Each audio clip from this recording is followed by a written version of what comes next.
Such an actor. I have learned that if we take shelter of Srimad Bhagavatam responds and gives shelter in amazing ways.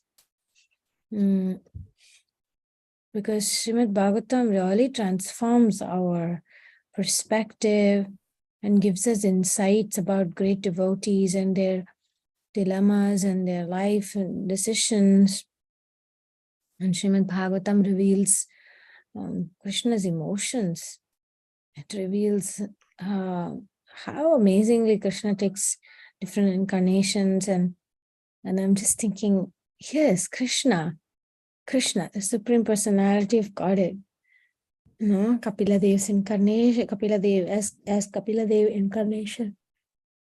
He's sitting there patiently answering the questions of Devahuti and so sweet, so personal, such nectar. And it's like these are eternal principles, unlike certain things that are related to our body, which is like here it's relevant today, tomorrow it's not relevant anymore. So it's like our real relationship, and Bhagavatam is Krishna. No wonder. Okay. I'm just feeling fortunate that we are able to study Bhagavatam. We are able to meditate on these leelas and also in a very creative way by Krishna Dharma Prabhu.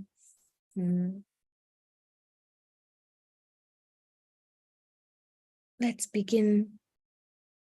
Om Namo Bhagavate Vasudevaya. Om Namo Bhagavate Vasudevaya. Om Namo Bhagavate Vasudevaya. Om Jnanatimirannasya Jnananjana Shalakaya Chakshurunmilitam Jena Tasmai Shri Gurve Namaha. Vishnupadaya Krishna Prishtaya Bhutale Srimate Bhaktivedanta Swamiti Namane Namaste Saraswati Deve Gauravani Pracharine Nirvishesha Shunyavadi Paschatya Deshatarine Jai Shri Krishna Chaitanya Prabhu Nityananda Shri Advaita Gadadhar Srivasadi Gaura Bhakta Vrinda Hare Krishna Krishna Krishna Hare Hare Hare Ram Ram Ram Hare Hare. Srimad Bhagavatam ki jai, Srila Prabhupada ki jai. Oh, I need your help to figure out where we left. I marked the page, but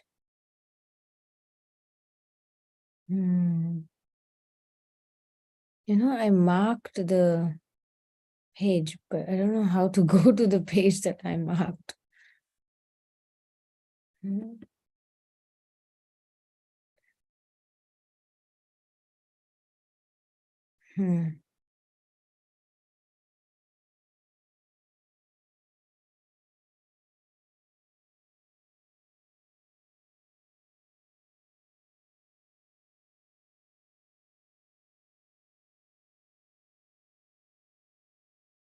Okay, we're still in chapter 29.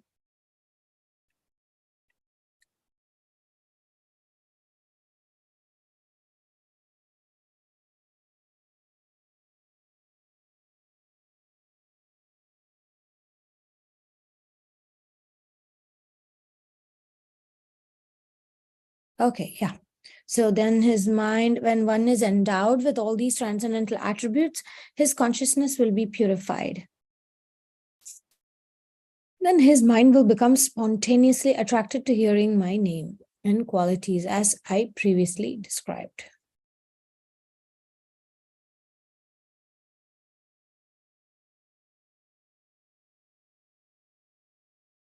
A gentle breeze blew over them, carrying the fragrance of champaka flowers. Kapila closed his eyes as he breathed in the sweet aroma. Okay. And if you'd like to start reading, please take over.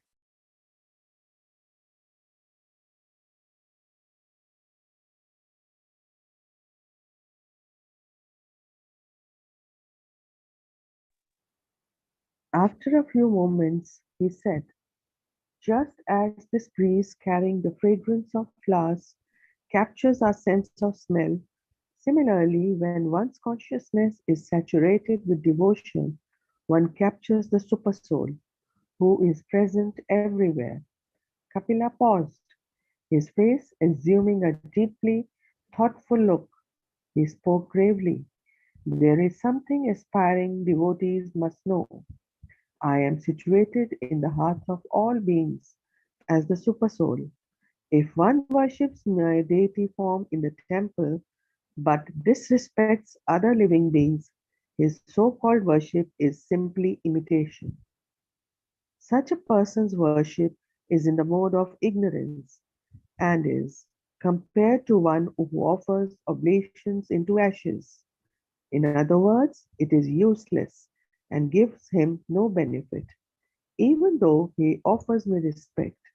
If he hates others, not seeing me within their hearts or how they are his spiritual equal, he is a separatist. Due to his inimical behavior towards others, he attains neither peace of mind nor happiness. Such a person may even worship my deity with proper ritual and paraphernalia, but he never pleases me if he does not see my presence in all beings. Devahuti's mind drifted to memories of her husband, Kardama. Whether he was worshipping their deity during their many years absorbed in family life or venerating Krishna by his austerities and meditation at other times, he was imbued with gratitude and love toward the Lord. That loving mood was reflected in his compassionate dealings with all living creatures. If he saw anyone hungry, he would offer them Krishna's prasadam. If he saw any creature hurt, he would help it, and he would always speak with others about Krishna. Her royal father had similar qualities. He would make sure that ample food was offered to deities in all the temples throughout the kingdom several times a day. Afterwards, the deities' remnants were generously distributed to people throughout the kingdom. Such compassion toward others was natural for both her husband and father, as it overflowed from their love for Krishna. What, though, about those who were not as advanced in the devotional service, who did not yet feel real love for Krishna, nor spontaneous compassion for others? Picking up on this point, Kapila said, if one is not so advanced, he should do his duties and worship.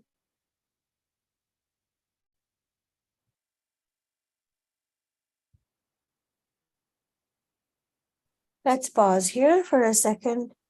Um, this point here about it's quite heavy. It's quite strong that Kapila is declaring that it's actually in the mode of ignorance to worship the deity perfectly and all, but then not respect others or be inimical towards others.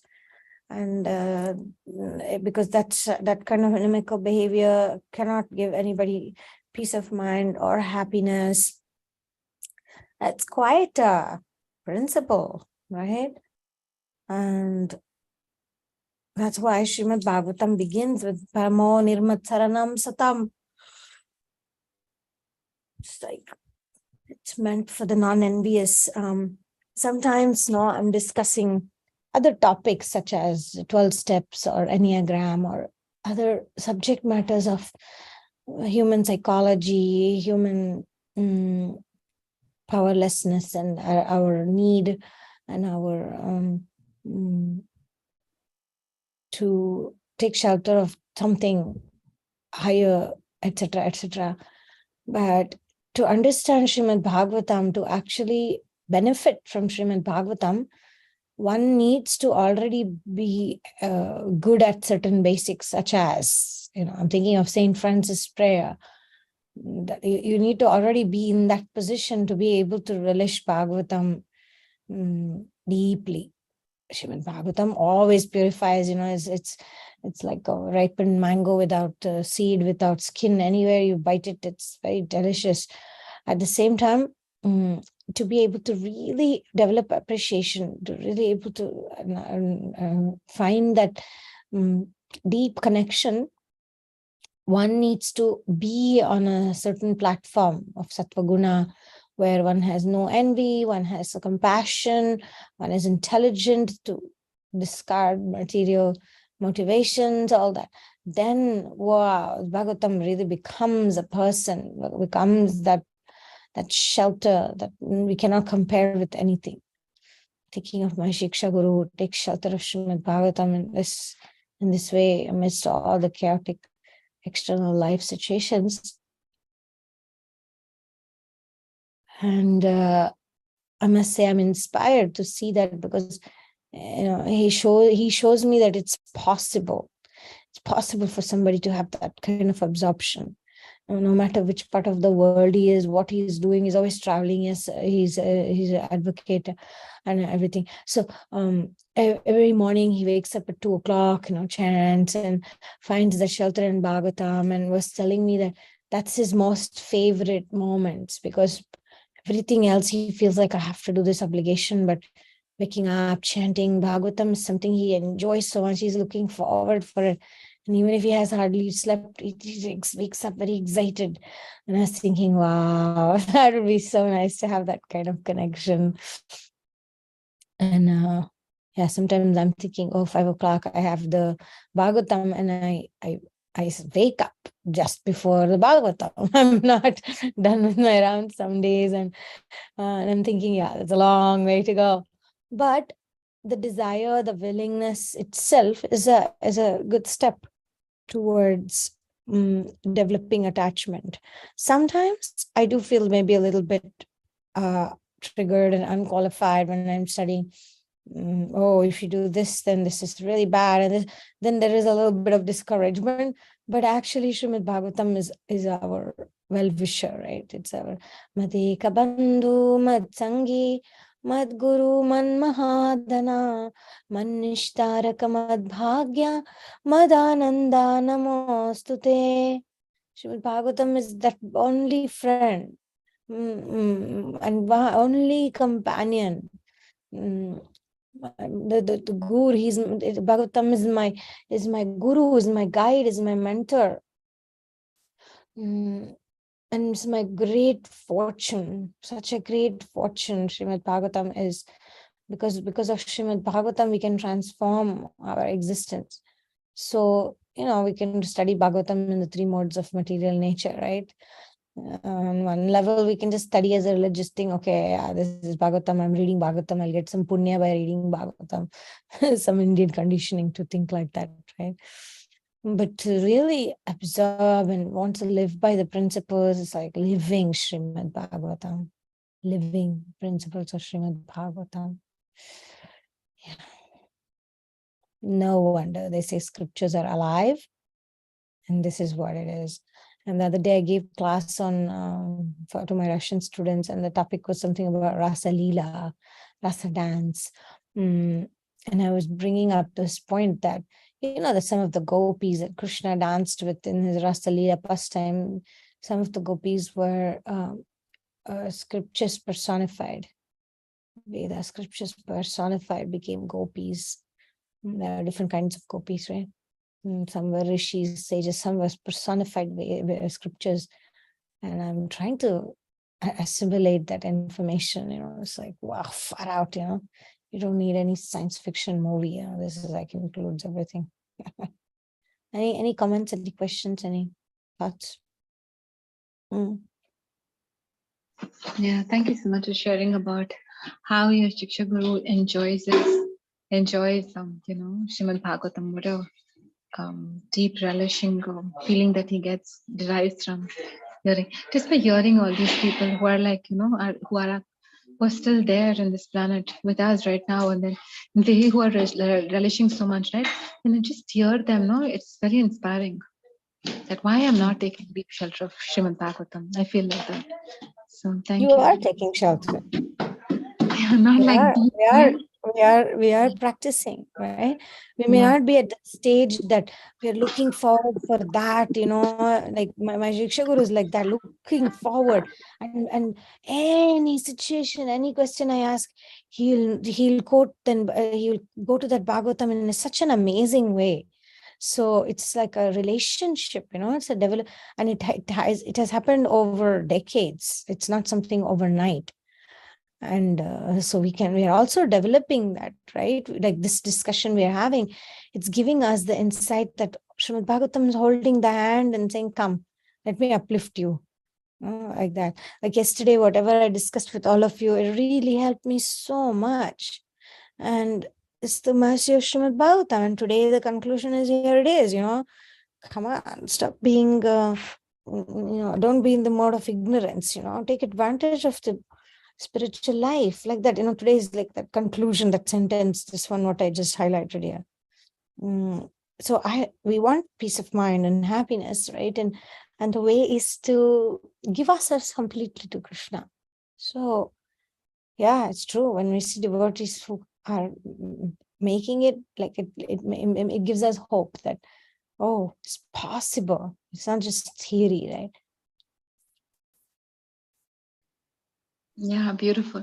What also caught my attention is like how people, there are devotees who like worship the deities, but then they don't have like really this positive feelings about other devotees, and that doesn't please the Lord, right? So just by not honoring the presence of the super soul in their hearts, despite whatever, right?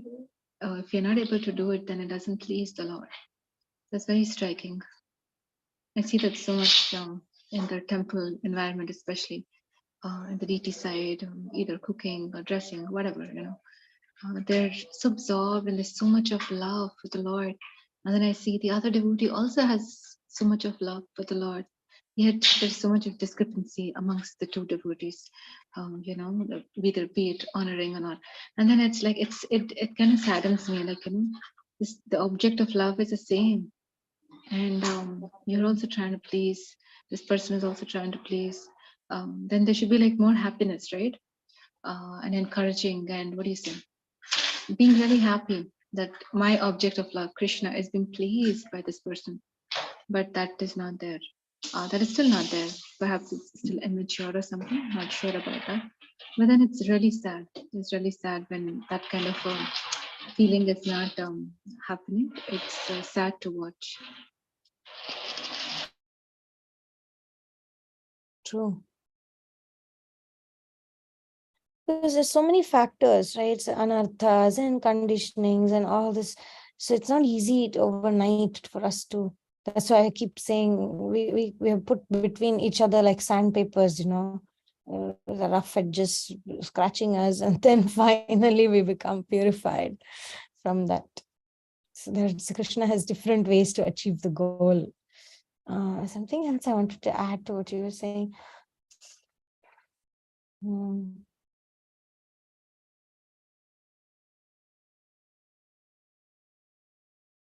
Like the Vaikuntha consciousness, like Prabhupada used to say, right? This object, when we are, what I've heard from Bhaktivedanta Maharaj is like, when we are showing that kind of different energy towards this devotee, right? It kind of dampens their spirit of independent wanting to render service. So when we are dampening that by saying something, right, then it's a disservice to Krishna, it's a disservice to the Vaishnava, right? But when we are encouraging, being in a very happy and atmosphere when we are creating, right, it's encouraging for the devotee, and Krishna is very pleased. Correct? This is what Bhaktivedanta Maharaj was trying to explain. This is what I remember, especially regarding this paragraph. This is what I'm remembering, Bhaktivedanta Maharaj. Very nice, no? We never think like that we are actually doing a disservice by showing those kind of jealousy or envious kind of feeling when we are projecting towards the other devotee. It's telling them, hey, why are you doing this so nicely for Krishna? Don't do it. And then you're like, if that is what you want, then do you really like Krishna? If you really like Krishna, you should be like, hey, do it. It's nice, fantastic. Lord is so pleased. Then that means there is real love for Krishna. Like just like how I was thinking about my child, like my mother when she was feeding him, I never said, "Hey, why are you taking a, making a, why are you feeding my son? It's my service. I want to feed my son. You should not do that." I never said that. I was like, "Thank you so much, mom. You're feeding my son. I'm happy that he's fed. Why? Because there's so much of love for the son, right? So much of love for my son that he should be fed, he should be nourished, and the mother was helping me in that, and I was very happy. So same thing I'm thinking, same thing we should also feel for the deities or any other seva that we are doing. Krishna should be pleased, and if somebody is pleasing Krishna, we should be happy. We should be happy for them. And even if worst case we can't be happy, right? Should not discourage them by giving this kind of a different energy, right? I see that, and then it's very sad for the person who's doing it. I see those people also. Yeah. Oh. Actually, it's a great benediction, or how do you say? It's a great power to be able to see everyone equally and not feel jealousy, and to be it's not easy. It's not for everyone. When we see somebody like that, no, we advance so quickly. Just lavam matra sadhu sangha sarva siddhi hoy. Even 1 minute of association with somebody who's like that, who loves everybody, who's encouraging everybody, it uplifts our consciousness like anything. It's like a springboard, boom, and go up like quickly. True. And that association is Bhagavatam, right? That's what I'm thinking. No matter what we are trying to do, if you're not having that Shastra Chakshushu, if you're not having the guidance from the Shastra, right? Like to see, like the way they're teaching today, what we're reading. If you're not able to get that from the Shastras, who else will teach us, right? Either we should have live examples who can inspire us, or else we have to read and try to become that example ourselves, right? At least that much we can try. But how to become also, we are so dependent on Shastra. Like I'm feeling like so much gratitude for Srila Prabhupada for doing this translation, and for you for organizing all this. Otherwise, we would not be doing a deep dive into Srimad Bhagavatam, correct?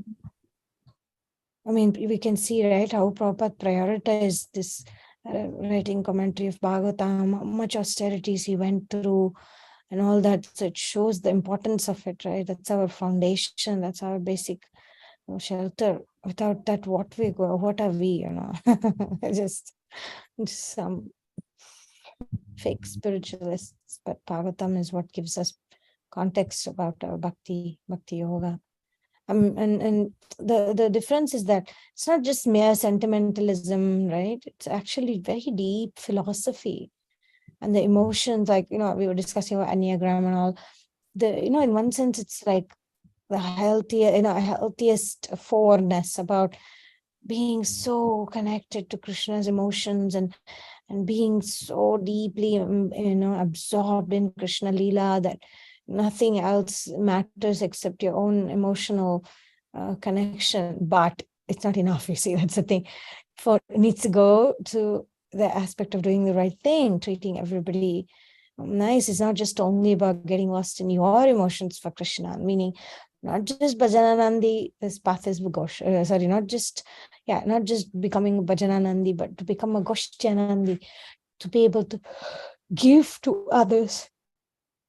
Like, I often feel that, like you said, wow, we have Bhagavatam, wow, I have mercy of my Guru Maharaj, so what am I doing? I need to, pay it forward. I need to give it to others. That's the way I can repay the debts of having this good fortune. And by the way, when you're paying debts in this way, you are the one benefits the most. So, yeah. And see this Kardama, she's remembering how Kardama was so absorbed in his service, but still he was always full of gratitude and love, and his compassionate dealings was reflected, right, with all living creatures. That was so sweet, no? He saw anyone hungry, would offer Krishna Prasad. It's like, that is a devotee, that's why we see examples of many devotees, their heart melted. melted hearts. That's a devotee symbol, a sign of a devotee. Prabhupada says that. First canto. Okay, so we stop where?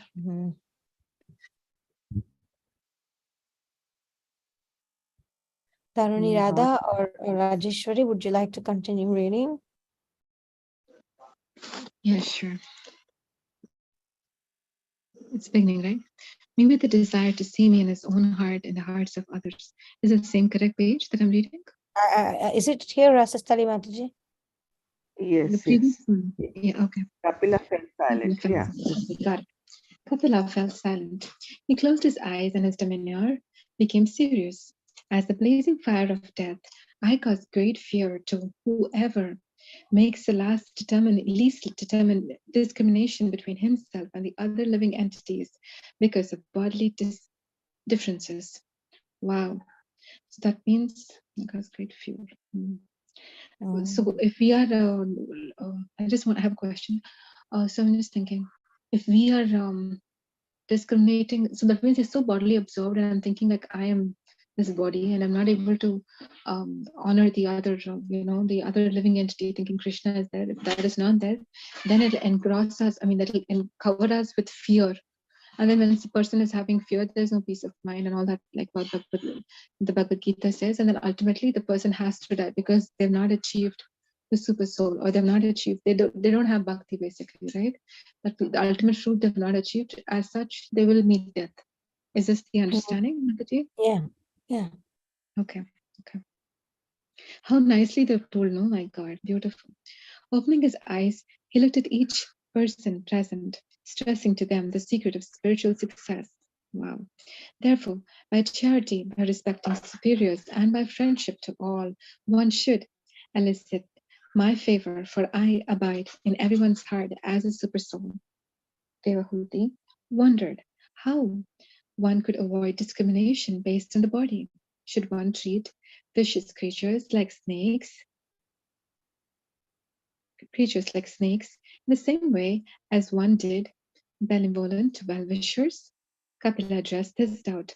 Although there is spiritual equality amongst all beings, they are variations of material bodies.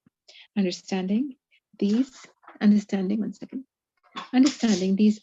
enables one to apply my instruction with discrimination. For example, although one may be friendly to a peer by speaking confidentially to him, it is not expected that a person will befriend a tiger in the same way. You are friendly to animals by giving them prasadam. Listen, as I explained the material gradations. Among all life forms, the least developed bodies are those of inanimate objects like stones or mountains. Superior to them are beings which exhibit vital functions like respiration. About them are those with awareness. About them are those with functioning senses. And among these, there are further variations. The least developed amongst them are those with only the sense of touch. Above them are those who also possess the sense of taste.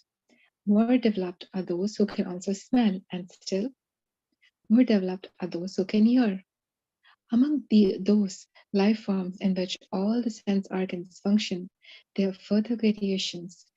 The least among these are those who can identify differences between colors and forms. Higher are those who have teeth in the lower and upper jaws. Still higher are those with many legs, and ever more advanced are those with 4 legs. Above them are the human beings. Among humans, there are further variations. The followers of Varnashram regulations are better than the non-followers. Among the followers of Varnashrama, Brahmins are the best, and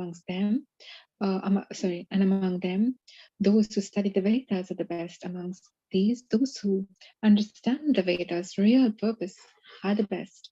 Higher than a Brahmin who knows the Vedas' purpose is one who can dispel others' doubts. Okay, we can pause here for today and continue tomorrow from here.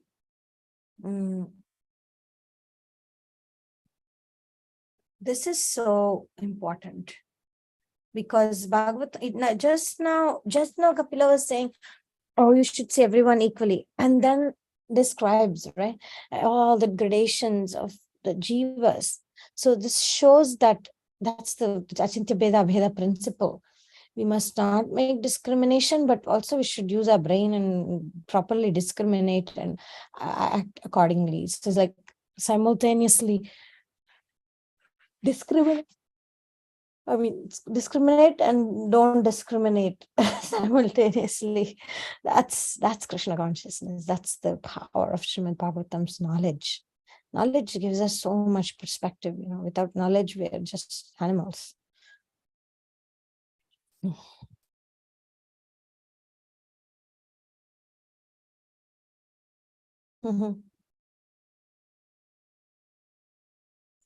Okay. Anything, last thoughts for today? This was very interesting reading today. What I liked was he was trying to say like the persons, those creatures who can hear are even better than all the other senses. So I was thinking hearing is so powerful. Even when he's explaining, he's telling the sense of hearing is so, what do you say? He's rating it very high compared to the other senses like touch and seeing and speaking and all that, right?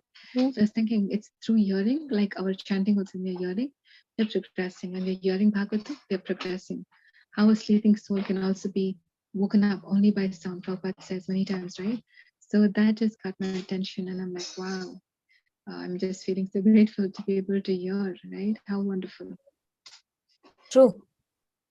And in all the 9 processes of devotional service, it's not by chance that Shravanam comes first. Correct. Hearing. Correct. Yeah, devotional service starts with hearing, learning from bona fide scriptures from bona fide devotees, right? Very nice. Yeah. Thank you so much for this Sangha and for churning. This is called churning. My husband always says, churn the Bhagavatam, churn the philosophy so that it becomes yours. We are taking out all the butter. That's true. That's true. You're thinking churn, right? I'm just thinking just like, churning, like, just rotating. When you said butter only, I realized, oh my God. Best part, we are taking it out. True. Thank you. And then Krishna will churn our hearts and take the butter from there. Yes, absolutely. Yeah, sweet.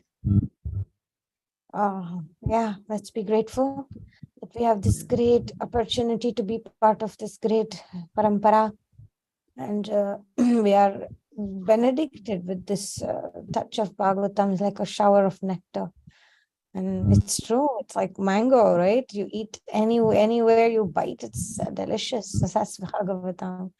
And doing it with nice, sincere devotees like Vaishnavis, like this is also very, very much fun and learning, and it remains as samskaras, especially when we reveal our mind and express what we've learned and express dilemmas, this, that. Wow, it has a power to heal. It's like a surgery, surgery of our anarthas, I like that. We should make a class like that next week. Surgery of our anarthas. Our anarthas are getting surgically removed, right? Basically, they're getting removed. Yeah, like a doctor. Wow. Thank you so much. Continue tomorrow. Srimad Bhagavatam ki jai, Srila Prabhupada ki jai, Gaura Bhakta Vrinda ki jai, Srimad Bhagavatam ki jai. Jai. Sure.